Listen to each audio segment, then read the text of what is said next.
Imagine a place hidden in plain sight, a patch of forgotten woods choked with vines, discarded shopping carts, and the faint stale smell of old rubbish.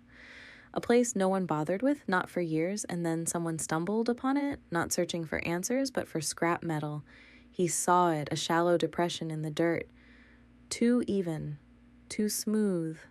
Maybe someone buried something, he thought. He kicked at it. The soil caved slightly, and something pale was underneath. He thought it was a mannequin. It wasn't. What he'd stumbled upon completely by accident was the edge of what would soon be called the garden, a place no one knew existed, a secret cemetery where 7 souls found their final resting place, not in peace, but in silence. 6 women, 1 man, all vanished from different parts of central Connecticut, buried together in the quiet earth.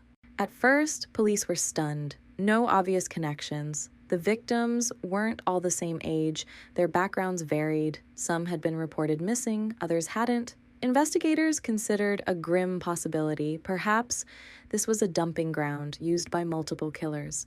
A horrifying thought. But as the evidence slowly emerged, piecing together a terrifying puzzle, all the signs began to point in one chilling direction. One man, the man who called this hidden place his garden. His name was William Devon Howell, born on February 11th, 1970, in Hampton, Virginia. Not much is documented about his early life, and what is known, frankly, doesn't inspire confidence. He grew up in a chaotic home, a place where stability was a stranger. Discipline was inconsistent, and emotional connection, that was rare. He was quiet, awkward, by most accounts isolated. Though not openly violent as a child, he showed early, subtle signs, emotional detachment, poor impulse control, red flags perhaps, if anyone had been truly looking. As he moved into adulthood, Howell simply drifted through life. He bounced between towns, between jobs, between brief, fleeting relationships. He never stayed in one place for long. By his early 30s, he'd accumulated a string of arrests: burglary, domestic violence, drug possession, nothing that truly screamed mass murder. Not yet. The year was 2003. William Howell was living in Connecticut. He operated out of a battered blue van, a vehicle he used for odd jobs. Locals sometimes saw him parked behind fast food joints or gas stations, sleeping or reading. He didn't draw much attention. He seemed utterly ordinary. But inside that van, a horrifying truth was unfolding. A truth so dark, Howell would later give it a chilling nickname, his murder mobile.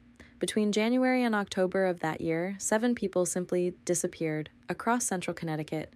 Most were vulnerable, living in poverty, struggling with addiction, or estranged from their families. Their disappearances barely made headlines. They weren't high-profile cases, and tragically, that was part of why Howell chose them. The first victim was 33-year-old Nilsa Arizmendi. She was last seen getting into Howell's van outside a motel. She was never seen alive again. Howell, in a chilling attempt to rationalize his monstrous act, would later describe her as a loudmouth who wouldn't shut up.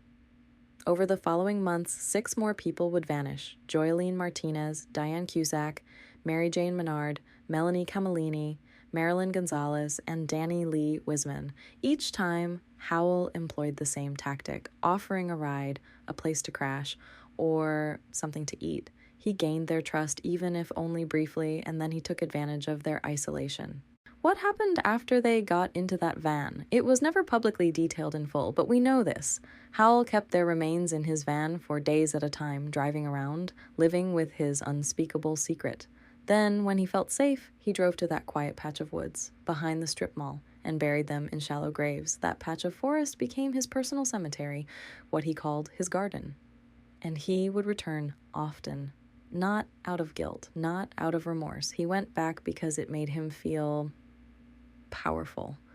For a long time, police didn't connect the dots. Some missing person reports were filed late, others not at all. There were no clear crime scenes, no physical evidence linking the cases. William Howell remained under the radar, a ghost in plain sight, but even ghosts eventually leave traces. In 2004, Howell made a mistake. He was pulled over in North Carolina for a probation violation. The officers noticed something unusual. The van smelled strongly of bleach. The floor had been recently scrubbed. It raised suspicion. The van was impounded. Inside, forensic testing began, and what they found was undeniable.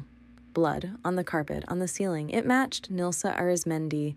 Howell was arrested, charged with her killing. He pleaded guilty to manslaughter and received a sentence. For a while, it seemed like the story was over. One victim, one conviction, but investigators weren't convinced. There was a nagging feeling. Something bigger was still out there. And then, in 2007, the earth began to speak. 3 years after Howell's initial conviction, a hunter near that very same strip mall stumbled, a human skull. Then, a few more discoveries, a second set of remains. The area was searched again. This time, investigators began to realize the full, horrifying scope of what they were dealing with. The whispers of the garden were growing louder, but it wasn't until 2015, a staggering 12 years after the murders, that William Howell was formally linked to all 7 victims. The search intensified. Cadaver dogs scoured the ground, radar technology probed beneath the surface, and extensive digging finally unearthed what he had buried. The victims had been laid just feet apart, some were even stacked. Howell had used the space efficiently, with cold, methodical planning.